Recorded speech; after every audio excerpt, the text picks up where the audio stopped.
we begin with words from the Gospel of Matthew, chapter 11.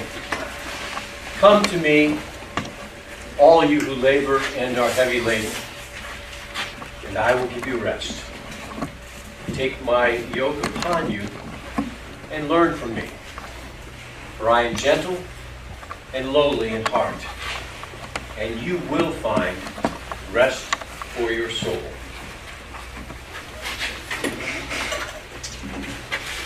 Let us pray. God of grace, God of mercy, we give thanks for this morning, close in nature and close to you. May we know a bit more of grace and rest and giving over our weariness after this hour. Amen.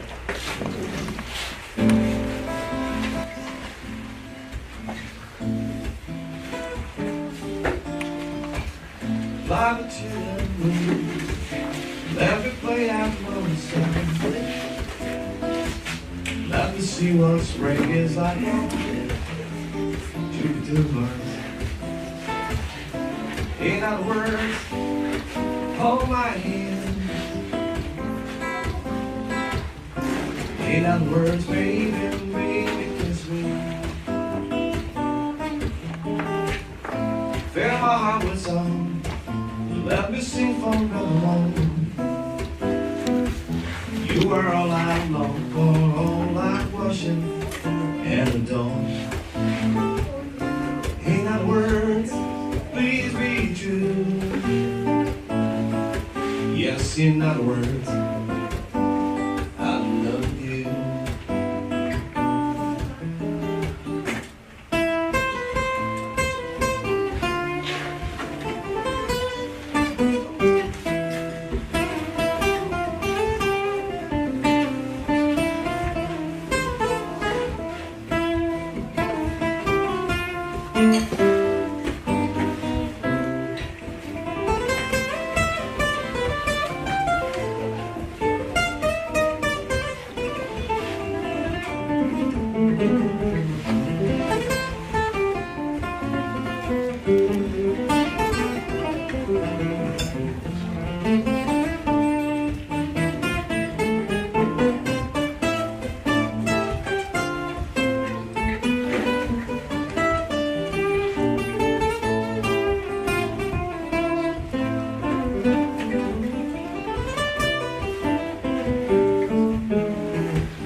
Let me sing forevermore. You are all I long for, all I worship and adore. In other words, please be true. Yes, in other words. Yes, in other words. In other words, I love you.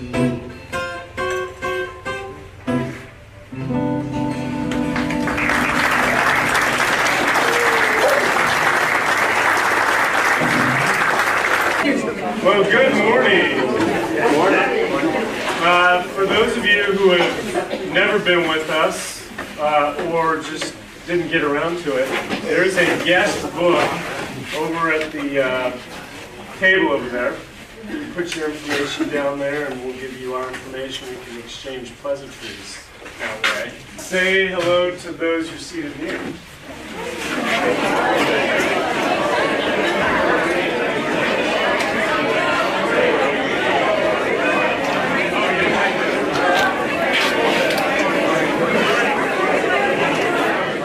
Thank you to Pred.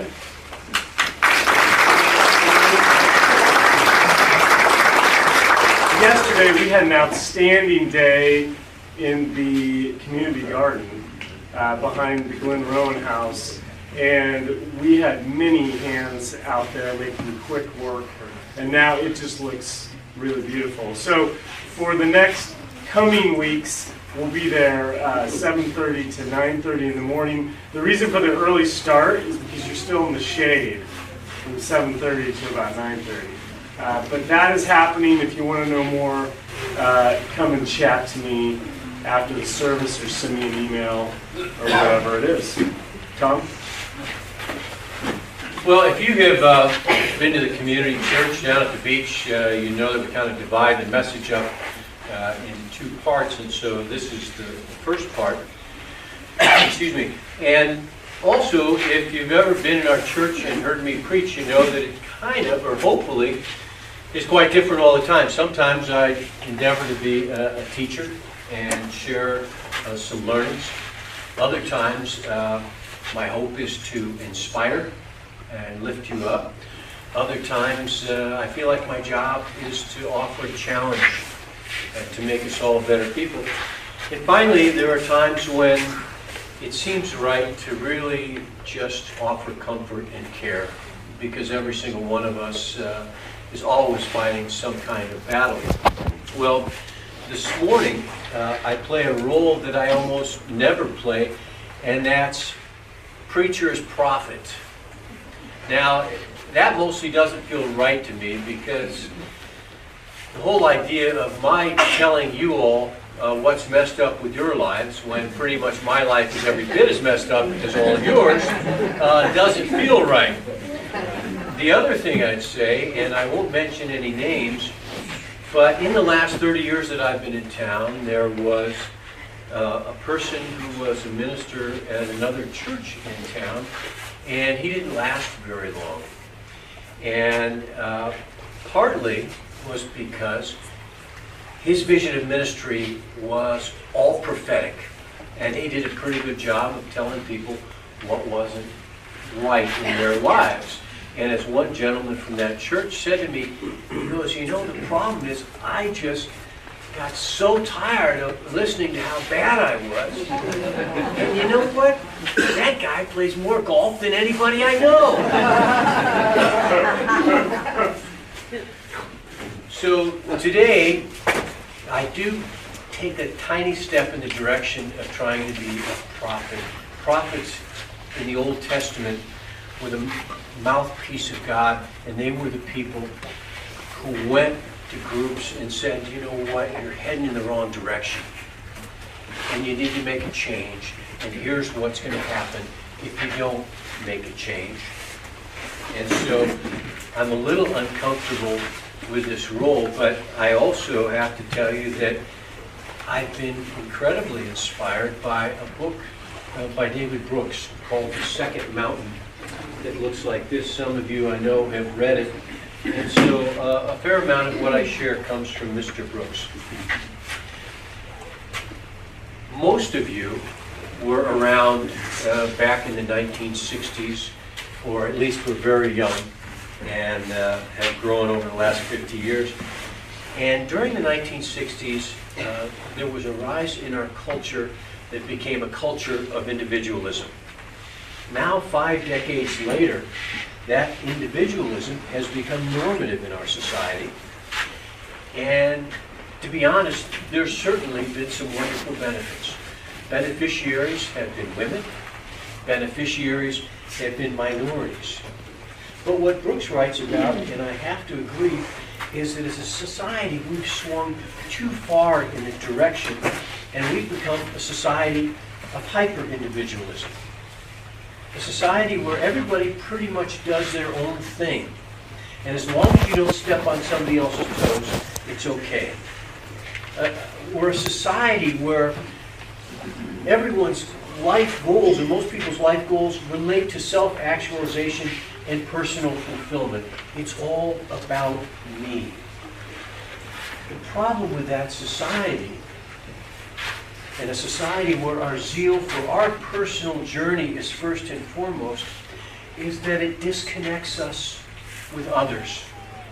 As Robert Putnam wrote in his extraordinary book, Bowling Alone, and this was no small work, over the span of about 25 years, he and his team interviewed nearly 500,000 people.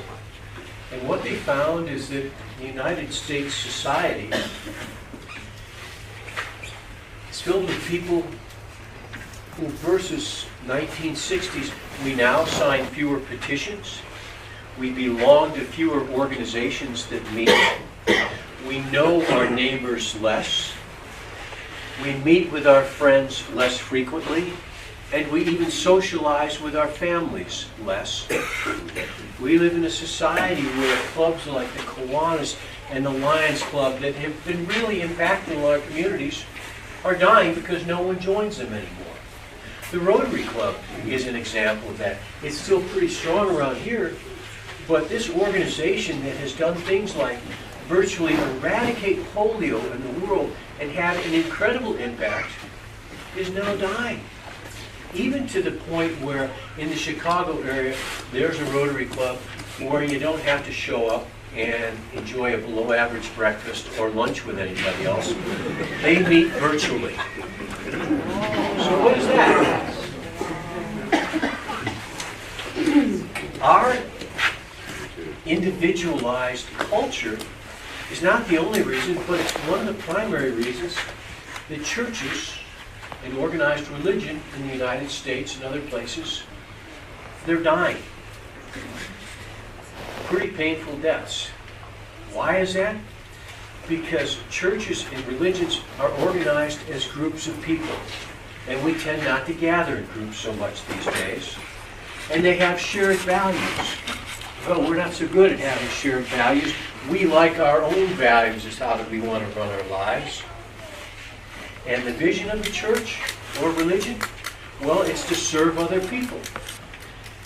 And what does our culture say? We're all about serving ourselves. So everything that's happening in the world of religion and faith is contrary to current social norms. That's why everybody talks about spirituality. What's the focus of spirituality? Well, it's all on me. That's why there's so many people that say, well, I'm not religious, but I'm spiritual, right? Rabbi David Volpe writes, spirituality is an emotion. Religion is an obligation. Spirituality soothes. Religion mobilizes. Spirituality is satisfied with itself. Religion is dissatisfied with the world. Finally, society in a world of hyper-individualism doesn't measure our relationships, or we're not measured by our values, we're measured by our accomplishments. And it's one of the reasons that we're so stressed out. It's one of the reasons that we're so anxious. It's one of the reasons that mental health and suicide in this country are on the rise. It's made therapy a growth industry. Now, having said all of that, I'm not going to go so far as to say that I haven't benefited big time as I've traversed all over the map in my 60-some years from a society that lets me sing my own song, and some of you have benefited in the same way. And I'm not advocating some kind of socialist approach or reducing life, liberty, and the opportunity for us to pursue happiness in our own way. And I'm also not enthusiastic about, a return to company cultures that create corporate clones back from the 1940s and 50s. But in journeying too far in the direction of hyper-individualism, we lose in many ways. We miss the benefits of being in community and having moments like this. And people who work hard to be in that community, we don't have the ability to transmit long-held values that are central to a civilized society. And somehow we've come to this place where we pretend that, forgive me, but that political correctness is some kind of adequate replacement for having real values. And we miss the joy that can come in living an other-centered life. So I don't fancy myself as the shell answer man. But I also, some of you remember the shell answer man. But I also don't think that I could make much of a good stab at being a prophet if I didn't try and present a couple ideas that might help us move in a healthier direction. And I'll offer one or two of those in just a moment. We might take a look at these three little angels down here playing together, which is the most beautiful example of being in community. It happens naturally. They enjoy being present with each other. And there is a richness in that community. And it's right before our eyes. And I really hope that one doesn't pour sand over the head of the other.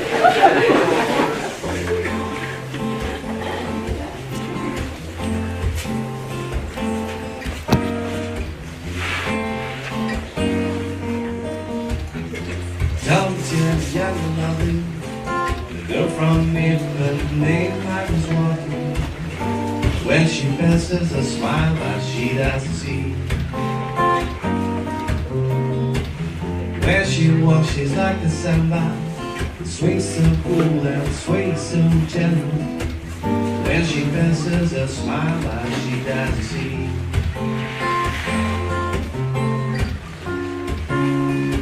But I watch her so sadly. How can I tell her that I love her?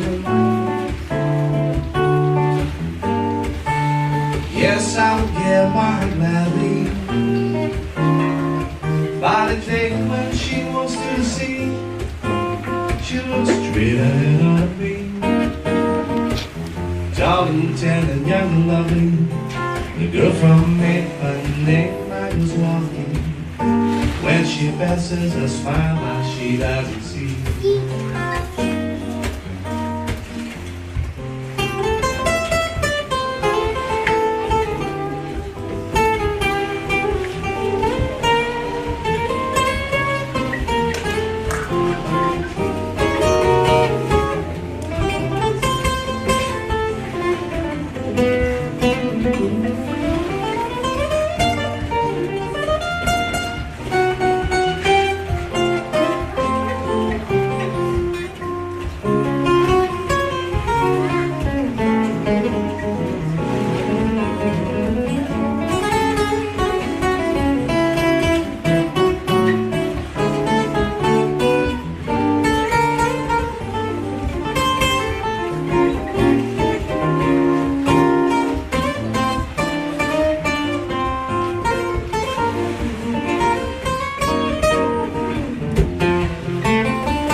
Young and lovely, the girl from Ipanema was walking.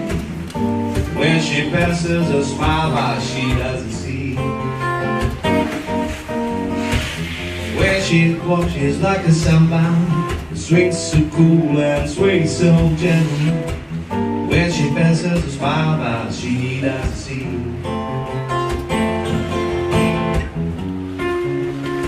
But I watch her so sadly. How can I tell her that I love her? Yes, I will give my heart gladly. But each day when she wants to see, she looks straight ahead, not at me. Don't and young and lovely, the girl from Ipanema was walking. When she passes a smile that she doesn't see.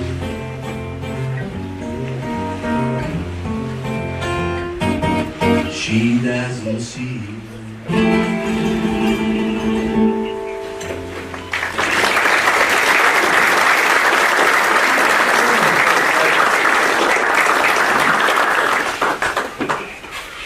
There is an interesting passage. It's brief. It comes from Matthew chapter 13. I'm going to read it twice. Enter through the narrow gate, for wide is the gate and broad is the road that leads to destruction, and many enter through it. But small is the gate and narrow the road that leads to life, and only a few find it. So many have interpreted that passage throughout time as saying, well, what you need to do is you need to affiliate with Christ. You need to give your life to Him. That's the way you get through the narrow gate, and not everybody does that. Well, Marcus Ford brings up the interesting point that virtually every religious culture in the world has a variation on that passage. And it's not just the Christian faith. And so he encourages a broader view of that passage, and it's maybe even applicable to how we think about today. That broad is the way that society socializes us when we are young and says, here's how you live, and here's what you do. And in our case, that would be a hyper-individualism. But the narrow path is maybe this way of living a selfless life, a life dedicated to others, which is the life that Christ encouraged and modeled, and the life that we hear about in other traditions as well. Enter through the narrow gate, for wide is the gate and broad is the road that leads to destruction, and many enter through it. But small is the gate and narrow the road that leads to life, and only a few find it.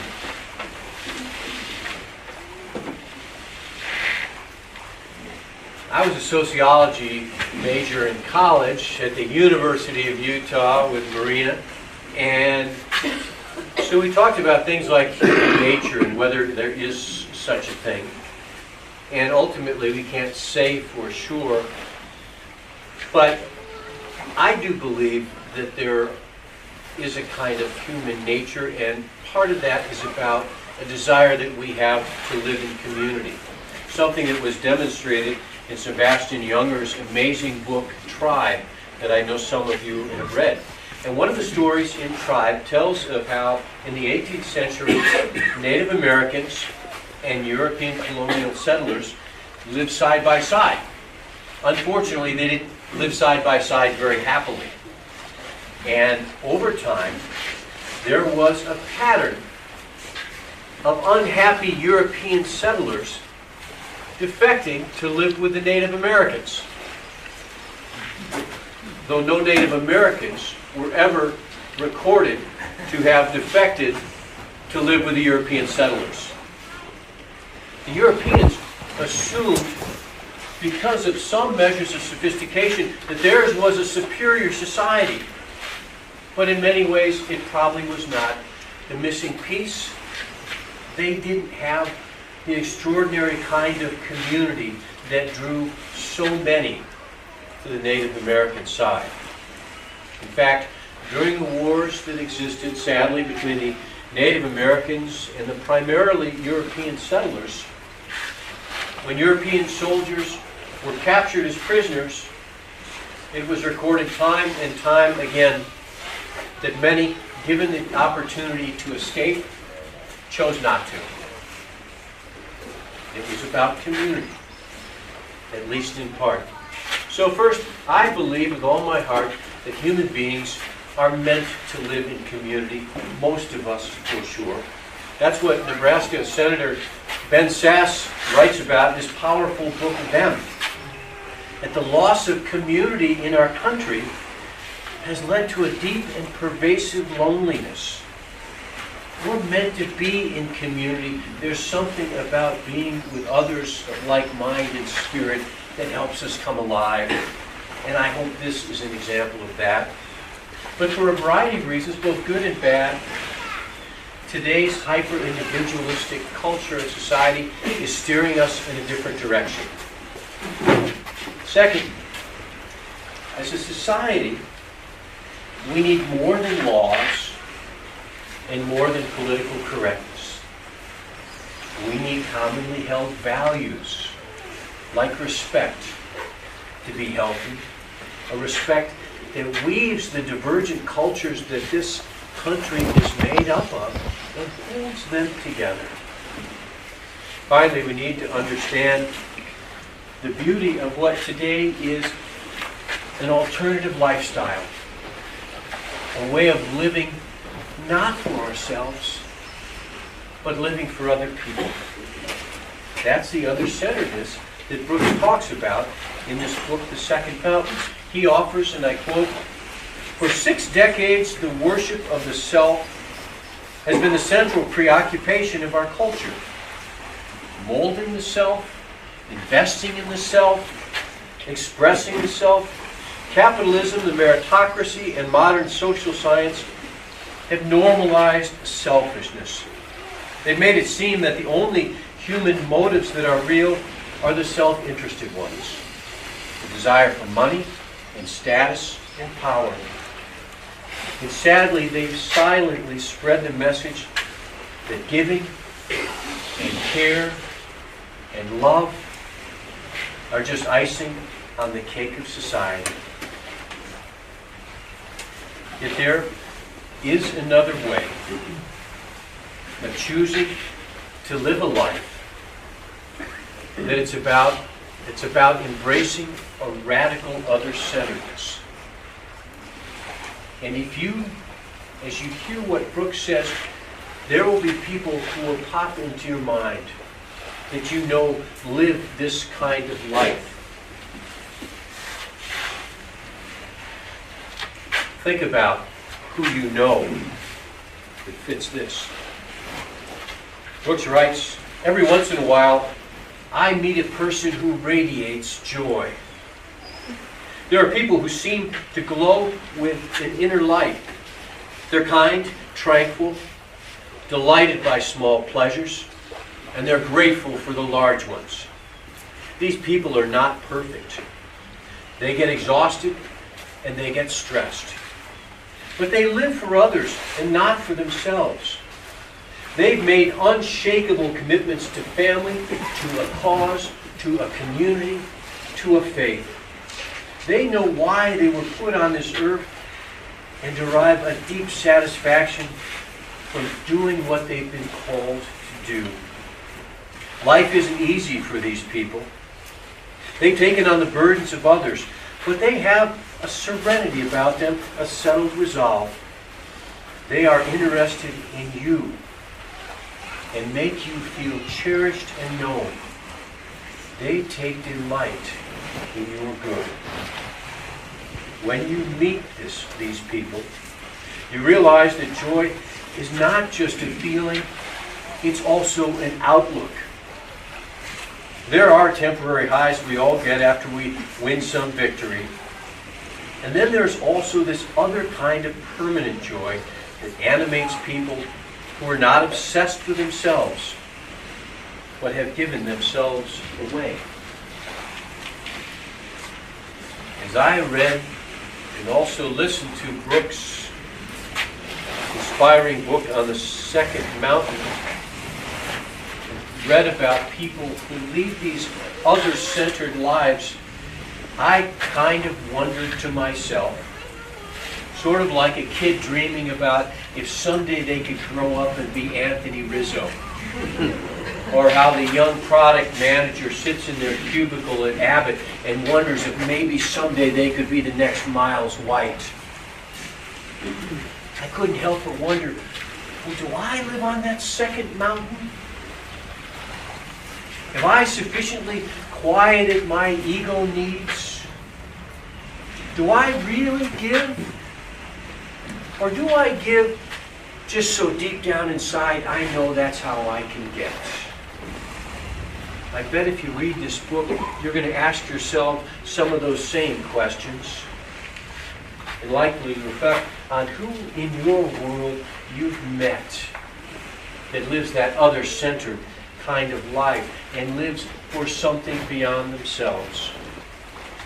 Now, you should know that Brooks articulates that there's an extraordinary two patterns that exist amongst people who find themselves living in the other-centered life of the second mountain. And the first group of people are those who found extraordinary success. They've climbed to the peak of the first mountain. And everybody points to them and says, wow, look what they've done. And yet when they're standing on the pinnacle of that mountain, they sense that there's something missing. And they ask themselves, well, is this all there is? And they do a 180-degree change, and they devote their lives to serving others and something beyond themselves. But there's another group of people who often find themselves on the second mountain, and those are people who have struggled, who have been hurt, sometimes through no fault of their own, sometimes it's what they've done to themselves, and they are deep in the valley. And if they come out of that valley, they say, you know what, I'm going to make something of my life. Kara Brooks is an example of that. She finished college in Ohio in just 3 years when she was 21 years old. Shortly after, almost immediately after she graduated from college, she contracted a rare form of cancer. So rare, there are usually less than 10 cases in the United States in a single year. For 12 months, she endured nonstop chemo.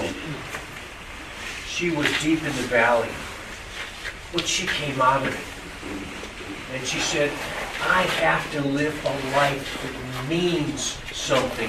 And so from that point forward, she's dedicated her life to serving the people in the Appalachian section of Ohio, people who were struggling themselves. Or he also told the story of Darius Baxter. Darius Baxter was 9 years old, living in the eastern part of the United States, when his father had an affair with, shall we call her, a late-night dancer. And that woman arranged the murder of Darius's father, who then grew up alone. Darius, having climbed out of that deep valley, now has devoted his life to running football camps for boys in his neighborhood so they will have an adult male presence in their lives that he did not have. The list of inspiring lives of people who live on the other second mountain is long. And some of them have made it to the top and said, there's got to be something else. And others have been deep in the valley. They've climbed out and they said, my life has to mean something. But I've got to share with you in closing that as I read this book, what I thought about time and time again is that while there is a pattern of people who find themselves on the second mountain, participating or being part of that pattern of having made it to the top or climbed deep out of the valley is not a prerequisite. You see, if you seek it, everything you and I need to live that other-centered second mountain kind of life is available for us right here and right now. And hopefully this community is an example, and it's available to all. The word exclusive isn't in the lexicon at the community church. You are all, and anyone is welcome in this community. As for values, they're abundantly clear. Treat everybody as your brother or as your sister. Do the best you can to love God and love your neighbor. Seek justice, for we're all equal children of God, and try and live a grace-filled approach where you think about your own life before you cast a stone in the direction of someone else. And finally, if any of us are looking for a mentor or a guide or a coach or a model on how to live an other-centered life, I dare anyone here to give me a better example than the example of Jesus.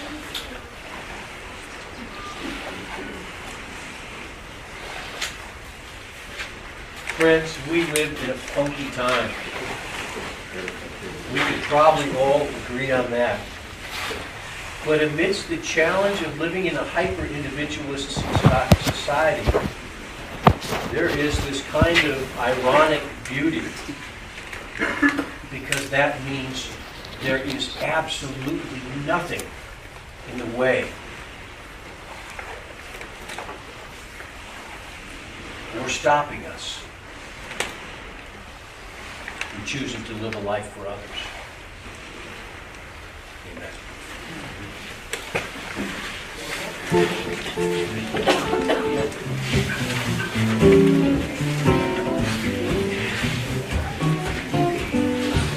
All of me, why don't take all of me?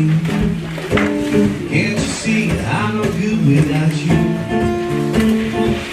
Take my left side, wanna lose out. Get a piece of this house, I'll never use it. You'll be blind, left me with eyes that cry. How can I ever make it without you? You to the point, used to be my heart, so why don't take all of me?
Without you,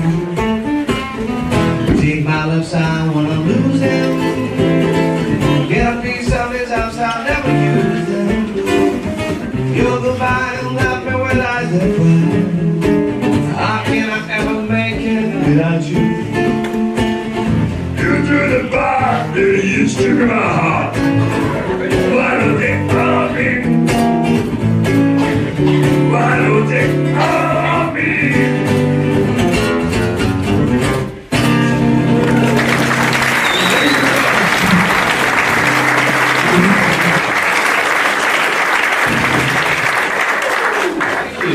Thank you, Louis. You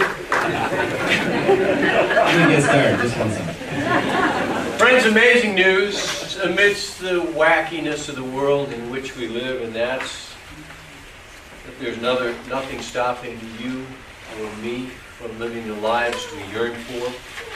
Whether it's being part of a community that makes us feel alive, whether it's claiming values to guide our lives, or living for something beyond ourselves, it's all there. My hope and prayer is that we'll be inspired to go for it and take a step, one and all, towards following the way of Jesus, who lived an other-centered kind of life. Go in peace, live in the light of God's love. And the people said, Amen.